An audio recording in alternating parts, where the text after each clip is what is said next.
하나님 말씀 봅니다. 구약 사무엘상 17장 45절에서 47절, 사무엘상 17장 45절에서 47절 제가 읽어드립니다. 다윗이 블레셋 사람에게 이르되 너는 칼과 창과 단창으로 내게 나아오거니와 나는 만군의 여호와의 이름 곧 내가 모욕하는 이스라엘 군대의 하나님의 이름으로 내게 나아가노라. 오늘 여호와께서 너를 내 손에 넘기시리니 내가 너를 쳐서 내 목을 베고 블레셋 군대의 시체를 오늘 공중에 세워 땅의 들짐승에게 주어 온 땅으로 이스라엘의 하나님이 계신 줄 알게 하겠고 또 여호와의 구원하심이 칼과 창에 있지 아니함을 이 무리에게 알게 하리라. 전쟁은 여호와께 속한 것인즉 그가 너희를 우리 손에 넘기시리라. 아멘. 선포하라. 네 번째 날 하나님 말씀에 다루는 주제입니다. 우리 하나님 어떤 하나님이십니까? 선포하시는 하나님이십니다. 그냥 선포하는 것이 아니에요. 모든 능력과 권능과 모든 강함을 다 농축시킨 그 말씀을 어느 결정적인 때에 하나님이 선포하십니다. 그래서 선포하시면 그 선포하는 말씀이 능력이 됩니다. 그대로 이루어집니다. 하나님께서 최초로 선포하신 말씀을 들어보세요. 빛이 있으라. 이 선포 후 되어진 일에 대해서 이렇게 증거합니다. 빛이 있었다. 그렇습니다. 하나님의 선포는 능력입니다. 권능입니다. 생명입니다.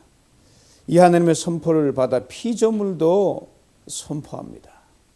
이에 대해 시편 19편 1절은 이렇게 증거합니다. 하늘이 하나님의 영광을 선포하고 궁창이 그의 손으로 하신 일을 나타내는도다. 우리가 볼 때는 가만히 있는 별, 그냥 오늘 떴다가 내일 지는 그런 해처럼 보이고 그런 가만히 서 있는 산처럼 보이지만 그 모든 것들이 우리가 들리지 않는 그런 엄청난 소리로 하나님의 영광을 선포하고 하나님의 충만함을 선포한다는 말입니다. 그러므로 그리스도인 우리도 마땅히 선포해야 합니다. 우리가 입술로 하나님의 이름을 선포할 때 그것은 능력이 됩니다. 우리 입술로 예수 그리스도의 이름을 선포할 때 놀라운 일이 일어납니다. 그리스도의 입술로 선포한다는 것은 우리 속에 충만한 하나님의 말씀을 선포하는 것이요, 하나님의 이름을 선포하는 것이요, 예수 그리스도의 이름을 만방에 알리는 것입니다. 여러분, 예수님의 제자 베드로, 12제 다 그렇지 이렇게 연약했던 존재들이죠. 성령의 충만함을 받았을 때 예수님도 안 계신 상태에서 그때 하나님 놀라운 사역을 펼쳐나가는데 그게 바로 선포에서 나왔거든요. 베드로 요한이 하루는 성전에 기도하러 올라가지 않습니까? 성전 미문에 앉아있는 안진뱅이를 봅니다. 평생 그렇게 앉아서 사람들이 구걸하여 먹고 지내던 그런 사람이었어요. 늘 봤던 사람이었습니다. 그냥 지나쳤어요. 나면서부터 안진뱅이 선천적 장애니까 어쩔 수 없다. 늘 생각하고 체념하고 말았던 존재입니다. 그리고 그냥 병도 아니었어요. 그런데 그날따라 안진뱅이를 보는 베드로의 시선과 마음이 달랐더란 말입니다. 구걸하더니 안진뱅이에게 엄청난 선포를 합니다. 금과 은은 내게 없거니와 내게 있는 것으로 너에게 주노니 곧 나사렛 예수 이름으로 걸으라. 그리고 안진뱅이의 오른손을 잡아 일으키니까 발과 발목이 힘을 얻고 뛰며 걸으며 찬양하며 성전에 들어갔다고 성경 분명하게 증거해 줍니다. 그럼 복음이 선포될 때 우리의 사실 가진 건 아무것도 아니거든요. 우리 안에 담긴 그 복음, 예수 그리스도 그 선포할 때 하나님께서 그 현장에서 어떤 놀라운 표적과 은혜를 내립니다. 이것이 선포하는 믿음입니다. 내 이름이 아니라 예수의 이름으로, 내 능력이 아니라 예수의 능력으로 내 말이 아니라 예수의 말씀으로 선포합니다. 그 선포할 때 그것이 능력으로 표적으로 나타납니다. 오늘 본문이 바로 하느님의 백성이 선포하는 선포됨의 극치를 잘 보여주고 있습니다. 중요한 것은 그 선포하는 자가 누구냐 하는 거예요. 우리 선포하면 대단한 어떤 능력과 어떤 위치와 그런 어떤 리소스를 가진 사람만이 선포한다 생각하는데 그게 아닙니다. 왕도 아니었고요. 건장한 청년도 아니었고 전쟁에 능한 역전의 용사도 아니었습니다. 종교적인 지도자도 아니었습니다. 일개의 목동인 다윗이 그렇게 선포했습니다. 이게 놀라운 거예요. 왜요? 수년 다윗 그만이 선포하는 믿음이 있었기 때문입니다. 이스라엘 백성이 왕이 없었던 시대에 우리도 인근의 주변의 부족국가처럼 왕을 달라고 하나님께 때를 썼습니다. 그렇게 말년에도 왕을 달라는 거예요. 하나님 허락하셨습니다. 그래서 사울이라는 건장하고 준수한 청년이, 일반적인 사람은 머리 하나가 더 큰 준수한 청년이 이스라엘의 첫 왕이 됩니다. 그러나 하나님의 말씀에 순종하지 않으므로 하나님이 사울을 왕 삼은 것을 후회하시게 됩니다. 그리고 그의 뒤를 이어 왕이 될 사람을 선택하는데 베들레헴 전 시골 동네 달동네 어느 한 집에서 다윗을 2대 왕으로 하나님이 지명하십니다. 그럼 다윗이 왕으로 선택함을 받을 때 그는 문자 그대로 수에 칠만한 가치도 존재감이 없는 존재였어요. 아무도 거들떠보지 않았습니다. 그리고 짐승 냄새, 양 냄새, 가축 냄새 풀풀 풍기는 일개 목동이었습니다. 얼마나 별 볼 일 없었는가 하면요, 그를 부를 때 이름으로 부른 적이 거의 없습니다. 그리고 누구 부를 때 이름 부르면 좋잖아요. 어이 이봐 이렇게 하잖아요. 그런 식이에요. 그렇다 번호로 불렀어요. 형제가 많았으니까. 그리고 군대 훈련소 같은 데 가면 사회에 있을 때 자신의 화려한 경력과 지위와 모든 존재는 아무 필요가 없어요. 그냥 이 가슴팍에다 붙인 그 훈련병 번호가 자기를 대신합니다. 바로 다윗이 그런 무명한 존재였습니다. 제사장 사무엘이 이새의 집에 와서 그 아들들을 하나씩 자기 앞을 지나가게 합니다. 지나갈 때 하나님께서 제사장에게 말씀하신 그가 바로 제2대 임금으로 택함을 받는 그런 상황입니다. 큰아들부터 이름을 거명하면서 사무엘 앞을 지나갑니다. 둘째도 그렇게 지나갔습니다. 용모나 신장에 있어서 특출났던 형들이 다 지나갔음에도 불구하고 하나님의 음성이 사무엘에게 들리지 않는 거예요. 사무엘이 아버지 이새에게 물은 겁니다. 내 아들들이 다 여기 있느냐? 이새가 대답을 합니다. 아직 막내가 남았는데 저 들녘에 가서 양을 칩니다. 막내인 다윗을 불러오라 하고 그때까지 다 사무엘이 기다립니다. 그리고 다윗이 들판에서 부랴부랴 사람들의 호출을 받고 집으로 옵니다. 다윗이 사무엘 앞을 지나갑니다. 그때 하나님께서 말씀하십니다. 이가 그니 기름을 부으라. 그래서 다윗이 이스라엘 2대 왕으로 하나님의 택함을 받습니다. 그런데 다윗을 부르는 호칭 막내라는 말은 원어로 하카톤이라 그러는데 번호로 불리워질 수밖에 없는 하찮은 존재란 말이 그거예요. 바로 몇 번 번호로 불리는 다윗을 하나님 선택하시고 그때부터 하나님의 신에 크게 감동된 사람으로 다윗이 평생을 살아가게 됩니다. 하나님의 일방적인 선택이요, 하나님의 일방적인 은혜입니다. 문자 그대로 Amazing Grace예요. 놀라운 은혜예요. 우리 하나님 참으로 기이하고 놀라우시고 좋으신 분이십니다. 우리도 우리 선택받으면 Amazing Grace 아니에요? 우주한 티끌보다 못한 존재. 그 안에 우리가 하나님의 형상이 들어있다는 것 사실 하나 때문에 우리 한 사람 하나 번호로 불릴 수밖에 없는 그런 존재인 우리 한 사람을 불러서 귀한 당신의 자녀가 되게 하셨으니 우리 또한 Amazing Grace 같은 존재들입니다. 바로 이 번호로 불리우던 일개 목동이었던 다윗이 하나님의 영광과 사랑과 신실하심을 선포하는 믿음의 사람으로 평생을 살다가 하나님께로 돌아갔습니다. 인간으로서 성경에 이름이 가장 많이 등장하는 축복도 다윗이 받았습니다. 그 결정적인 이유가 바로 다윗이 어떤 상황에서도 하나님 그분을 선포했던 믿음의 사람이었기 때문입니다. 우리 하나님은요, 스스로 계시는 하나님, 누가 알려주지 않아도 그냥 하나님 자체가 드러나게 되어 있어요. 우리가 얘기 안 하면 들레 돌이 얘기하고 공중의 새가 얘기합니다.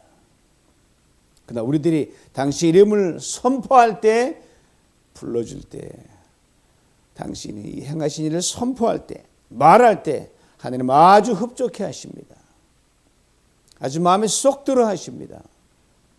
그러게 하나님이 다윗을 이렇게까지 인정해 주셨어요.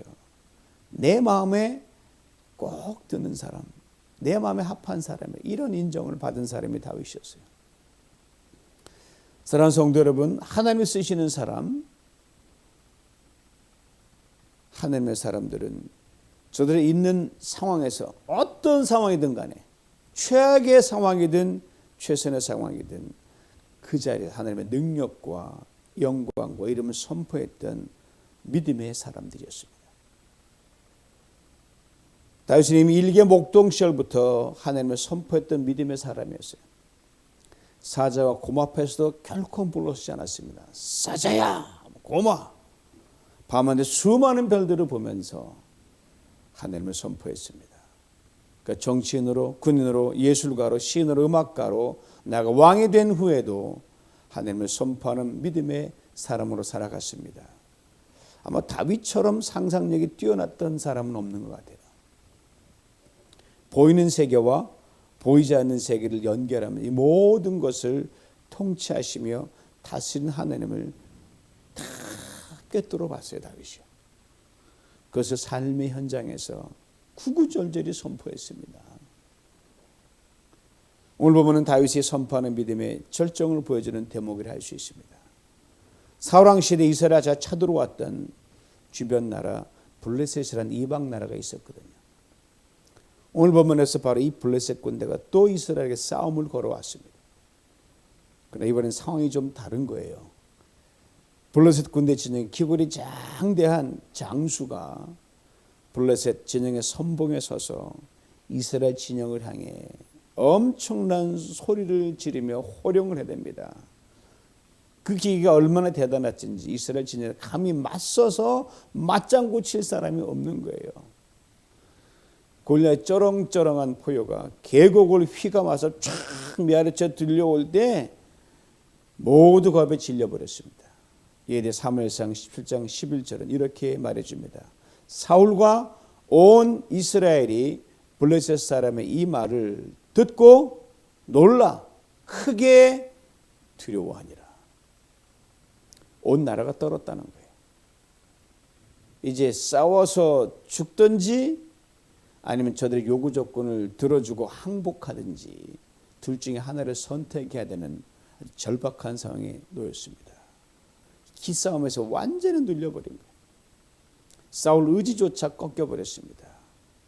그때 때마침 아버지 이새의 심부름을 받고 형들의 안부를 알아보기 위해 이 전쟁터에 나왔던 다윗이 이 광경을 본 거예요. 황당한 일이 벌어지고 있는 거예요. 성경은 다윗을 가리켜 또 이 상황에서도 막내라고 기록합니다. 아무 일도 할 수 없는 존재라고 성경도 기록하고 있어요. 다윗은 저 아래 누군가에게 자기의 그 목동의 보찜을 맡겨놓고 형님들이 있는 곳으로 올라옵니다. 어떤 엄청난 두려움이 이스라엘 전 전역에 퍼져 있는 것을 느낄 수 있어요. 여러분 봐도 알거든요. 이 기가 죽었다 살았다를 금방 알 수 있거든요. 그리고 그에게 저편에서 큰 외침이 들려왔습니다. 골리앗이 이스라엘과 하나님 모독하는 소리였습니다. 다윗이 곁에 있는 사람들에게 막내 입에서는 도저히 터져나올 수 없는 소리를 내뱉습니다. 사무엘상 17장 26절이에요. 이 블레셋 사람을 죽여 이스라엘의 치욕을 제거하는 사람에게는 어떠한 대우를 하겠느냐? 이 할례받지 않은 블레셋 사람은 누구이기에 살아계신 하나님의 군대를 모욕하겠느냐? 이걸 옆에 있던 큰 형 엘리압이 듣고 말도 안 되는 소리 하고 있으니까 어미 꾸짖고 노에서 다윗을 눌러버립니다. 다윗이 거기 기가 죽지 않고 형의 말에 반박을 합니다. 형이 한 말을 들어보세요. 저는 다윗의 이 말이 참 마음에 들어요. 내가 뭘 했습니까? 어찌 그렇게 말할 이유가 없겠습니까? 참으로 당돌한 반응입니다. 다윗 전쟁을 해본 경험이 전무한 사람이에요. 뭐 나이도 그렇고 모든 게 안 되니까 그저 목동으로 있으면서 사나운 들짐승과 싸워서 물리친 경험이 다예요. 다윗은 그때 하나님이 자기와 함께 있었으면 분명히 알았습니다. 그리고 이 하나님을 의지하면 저 블레셋의 골리앗도 능히 그렇게 할 수 있다는 믿음의 선포였습니다. 실제로 사울 왕에게 불려가서도 동일한 선언을 합니다. 들어보세요. 죄종의 아버지 양을 지킬 때에 사자나 곰이 와서 양떼에서 새끼를 물어가면 내가 따라가서 그것을 치고 그 입에서 새끼를 건져냈습니다. 그것이 일어나 나를 해하고자 하면 내가 그 수염을 잡고 그것을 쳐 죽였나이다. 죄종의 사자와 곰도 쳤은즉 살아계시는 하나님의 군대를 모욕한 이 할례받지 않은 블레셋 사람이니까 그가 그 짐승의 하나와 같이 되리이다. 여호와께서 나를 사자의 발톱과 곰의 발톱에서 건져내셨은즉 나를 이 블레셋 사람의 손에서도 건져내시리이다. 대단한 선포입니다. 다윗은 지난날 목동 시절 하나님께서 자기와 함께 하셔서 자기를 건지신 크고 작은 경험을 잊지 않았습니다. 바로 지금 그 하나님을 두려움 없이 생과 사의 갈림길에서 뒤로 떨고 있는 전쟁의 상황에서 일개 민간인이요 번호로 불릴 존재감이 없는 다윗이 선포하고 있는 겁니다. 다윗은 어제 자기와 함께 하시던 하나님을 오늘 신뢰하면서 많은 사람들 앞에 선포하고 있습니다. 어제 자신을 도우셨으면 오늘도 도우실 것이라는 것, 어제 건지셨으면 오늘도 건지실 것이요 내일도 그리하실 것이라는 것을 이 절박한 순간에 담대하게 선포하고 있습니다. 이것이 다윗의 놀라운 선포하는 믿음이었습니다. 사랑하는 성도 여러분, 하나님은 어제나 오늘이나 영원토록 변함없으시고 신실하시고 동일하신 하나님이십니다. 이것을 여러분 믿으십니까? 그렇다면 선포해야만 합니다. 오늘의 문제 속에서 어제 응답의 하나님 잊어서는 안 되고요. 오늘의 골리앗 앞에서 지금까지 나를 기가 막히게 인도하신 하나님을 잊어서도 안 됩니다. 사단은 우리로 하여금요. 하나님 우리를 어떻게 도우시고 이끌어오신 것에 대한 놀라운 은혜를 자꾸 희석시킵니다. 그리고 오늘 내가 보고 듣고 느끼는 현실의 수치와 상황의 심을 자꾸 들춰내면서 아예 입도 꽉 닫고 꼼짝도 못하게 그렇게 만듭니다. 그래요. 내 앞에서 벌어진 문제 수많은 골리앗 앞에 기가 꺾이게 만들고 주저앉게 만듭니다. 그리고 그 영향 속에 우리를 가두어 놓습니다. 바로 이 한계 상황을 넘어가기 위해서는 우리는 보이지 않는 하나님의 능력을 선포하며 사단의 강력을 파해야 됩니다. 어제 여러분과 함께 하시던 하나님은 지금도 함께 하십니다. 지금 여러분과 함께 하시는 하나님은 앞으로 늘 함께 하실 것입니다. 이것을 우리의 삶에서 늘 선포해야 됩니다. 다윗이 드디어 골리앗과 마주칩니다. 골리앗이 먼저 크게 호령합니다. 내가 나를 개로 여기고 막대기를 가지고 내게 나왔느냐? 그리고 그의 신들의 이름으로 다윗을 저주합니다. 이 외칩니다. 내게로 오라. 내가 내 살을 공중의 새들과 들짐승들에게 주리라. 이에 맞서는 다윗의 고백입니다. 너는 칼과 창과 단창으로 내게 나오거니와 나는 만군의 여호와의 이름 내가 모욕하는 이스라엘 군대의 하나님의 이름으로 내게 가노라. 이렇게 놀라운 선포를 합니다. 오늘 여호와께 너를 내 손에 넘기시리니 내가 너를 쳐서 내 목을 베고 블레셋 군대의 시체를 오늘 공중에 세워 땅에 들짐승에게 주어 온 땅으로 이스라엘의 하나님이 계신 줄 알게 하고 또 여호와의 구원하심이 칼과 창에 있지 아니함을 이 무리에게 알게 하리라. 전쟁은 여호와께 속한 것인즉 그가 너희를 우리 손에 넘기시리라. 대단하지 않습니까? 그렇습니다. 믿음이 그 가공할 힘을 발휘하기 위해서는 담대하게 선포해야만 합니다. 왜요? 내 이름을 선포하는 게 아니기 때문입니다. 하나님의 이름을 선포하는 것이기 때문입니다. 내 능력을 선포하는 게 아니라 하나님의 능력을 선포하기 때문입니다. 이것 아셔요? 우리가 선포할 때요, 놀라운 뒤바꿈이 일어납니다. 놀라운 치환이 일어난다는 거예요. 놀라운 차원의 변화가 이루어진다는 사실입니다. 다윗이 선포할 때 그의 말은 막내니 인간의 말이 아니라 하나님의 말로 바뀌었습니다. 다윗이 선포할 때 그의 능력은 일개 목동의 것에서 무한한 하나님의 능력으로 전환됐습니다. 다윗이 선포할 때 그의 손에 들려졌던 작은 물맷돌이요, 강력한 무기로 바뀌어버렸습니다. 그리고 골리앗이 피할 수도 없고 막을 수도 없는 강력으로 그를 땅에 엎드러지게 했습니다. 이것이 선포의 능력입니다. 이것이 선포의 힘입니다. 우리도 이렇게 선포할 수 있기를 원합니다. 내 앞에 골리앗아, 나를 도우시고 나를 건지시는 살아계신 예수 그리스도의 이름으로 너에게 나아간다. 물러갈지어다. 나를 찌르는 모든 약함은 묶음을 받으라. 내 환경의 모든 어두운 그림자는 나사렛 예수 그리스도의 이름으로 사라질지어다. 나사렛 예수 이름으로 명하노니 내 자녀를 힘들게 하는 골리앗은 무너질지어다. 내 가정을 괴롭히는 골리앗은 묶음을 받으라. 내 직장의 골리앗은 무력화될지어다. 내 사업의 골리앗은 이제 떠나갈지어다. 내 몸의 모든 연약함의 골리앗은 떠나갈지어다. 내 인간관계의 골리앗도 물러갈지어다. 나의 불신앙의 골리앗도 썩 떠나갈지어다. 나를 괴롭히는 암의 골리앗, 질병의 골리앗도 떠나갈지어다. 여러분의 이 선포가 다윗이 던진 물맷돌같이 되어 어떤 강력한 골리앗도 넘어뜨리는 강력이 될 줄 믿습니다. 그러므로 신앙생활은 이 선포하는 믿음의 사람들과 늘 연대하는 것이 매우 중요합니다. 선포하는 믿음 전염성이 강하기 때문입니다.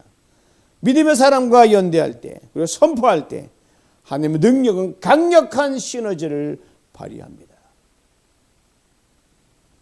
회당장 딸이 죽어 있을 때, 예수님이 그 앞에 갔을 때 다 물리치고 믿음의 선포를 할 수 있는 몇 사람만 데리고 그 앞에 들어가서 달리다굼, 소녀 일어나라. 소녀가 벌떡 일어났습니다. 이와 같은 겁니다. 여기서 잠시 골리앗이 다윗을 향해 내뱉은 말과 다윗이 골리앗을 향해 내뱉은 이 키워드를 한번 비교해 봅니다. 엄청난 대비가 됩니다. 골리앗은 다윗을 향해 말들을 쏟아내면서 개라는 표현을 썼습니다. 다윗은 골리앗을 향해 선포하면서 하나님이라는 표현을 썼습니다. 그 당 진해책은 아주 의미심장한 wordplay, 언어 유희가 들어있습니다. 개, 영어로 dog, dog예요. 이 말을 뒤집어 놓으면요, God, God, 하나님이 됩니다. 그렇습니다. 세상의 골리앗들은요, 마치 자신들이 막강한 힘을 지닌 신처럼 우리를 개라고 부르며 겁박하고 협박하고 무너뜨리려고 사방으로 에워쌉니다. 그런데 그것이 골리앗의 한계입니다. 이것이 혈과 육으로 싸우는 세상의 골리앗의 싸움 방식입니다. 이들의 큰 손에는 요란한 빈술에 불과합니다. 그저께 말씀대로 한 컵에 물이 만들어낸 안개에 불과합니다. 그러나 그리스도인 우리들의 선포는요, 거대한 골리앗을 상대하여 싸우는 분이 하나님이라는 걸 인정하는 겁니다. 그렇습니다. 하나님이 우리 대신 싸우는 거예요. 그러므로 살면서 각양각색의 골리앗과 마주칠 때 두려워 마십시오. 염려 마십시오. 그때가, 그 상황이 하나님 우리를 위해 무언가를 하신다는 강력한 사인임을 꼭 기억할 수 있기를 원합니다. 그렇습니다. 우리가 골리앗 향해 선포할 때 하나님께 이렇게 우리에게 선포하십니다. 너희는 가만히 있어. 내가 하나님 됨을 알지다. Be still. Know that I am your God. 이 말씀은 거대한 홍해바다 앞에서 주눅들어 벌벌 떨고 있는 이스라엘 백성들에게 들려주신 선포의 말씀입니다. 골리앗보다 더 큰 한계 상황인 홍해를 가르신 하나님께서 골리앗을 친히 다스리시고 밟으시고 평정하신다는 약속입니다. 그러게 말씀 어제나 오늘 그리고 평생 우리를 향해 들려주시는 변함없는 약속입니다. 특별 새벽의 주제 말씀을 또 불러옵니다. 할 수 있거든이 무슨 말이냐? 믿는 자에게는 능치 못한 일이 없느니라. 이 말씀 오늘 말씀에 적용합니다. 할 수 있거든이 무슨 말이냐? 선포하는 자에게는 능치 못할 일이 없느니라. 그렇습니다. 선포하는 자에게 하나님은 무슨 일이든 다 할 수 있습니다. 오늘 여러분을 향해 큰 소리로 개라고 떠들어대는 골리앗이 무엇입니까? 그것이 어떤 골리앗이든 상관없습니다. 오직 그 골리앗 눈이 뚫어지게 바라보면서 이렇게 소리 높이 선포할 수 있기 원합니다. 하나님의 이름은 내가 너에게 나아가노라. 예수 그리스도 너에게 나아가노라. 하나님의 손끝의 능력으로 골리앗이 거대한 쿵 소리를 내면서 쓰러지는 것을 반드시 보게 하실 줄 믿습니다. 이 짜릿한 승리의 감격을 2020년 한 해 동안 시마다 때마다 받아 누리시길 주님의 이름으로 축원합니다. 기도합니다. 하나님 아버지, 우리 안에 거대한 상황에 골리앗 앞 주눅들었던 깊이 잠들었던 말씀을 끄집어내어 선포합니다. 하나님, 우리 앞에 있는 모든 죽음 같은 골리앗 상황, 모든 걸 평정하는 그런 말씀으로 선포합니다. 아버지 하나님, 우리와 함께 하심으로 우리 입술의 고백이 아버지 골리앗을 무너뜨리고 골리앗을 무력화시키는 강력이 되게 만들어 주시옵소서. 예수의 이름을 선포합니다. 하나님 이름을 선포합니다. 나를 구원하신 예수 이름을 선포합니다. 너희는 가만히 있어. 내가 하나님 알지어도 그 말씀을 그대로 받고 골리앗 선포합니다. 우리를 죽이고 우리를 무력화시키고 협박하는 우리를 개체하는 골리앗을 향해 한 예수 이름을 선포하오니 전능하신 아버지 하나님, 이 모든 골리앗 상황이 우리 앞에서 무너지는 걸 보는 오늘과 내일 우리 평생 되게 만들어 주시옵소서. 예수님의 이름으로 기도하옵나이다. 아멘.